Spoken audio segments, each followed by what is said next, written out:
Hi, in this video we are going to see how you can find your Wi-Fi password using command prompt.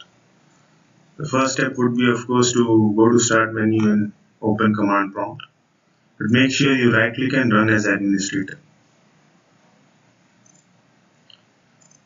Once you open command prompt, the first command you need to type is netsh. Press enter. Now the next command is wlan show profile. Press enter. You'll get the list of all these commands in the description of this video.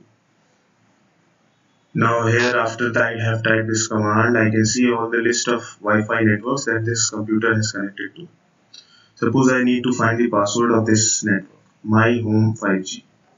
For that I type the same command again, wlan show profile space.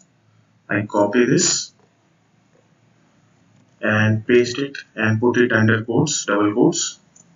Make sure you put it under double quotes, otherwise you will get an error. And space and type key is equal to clear. Press enter. And you get all this information about this Wi-Fi network. Under security settings, you will see key content, and that is the password of this Wi-Fi network.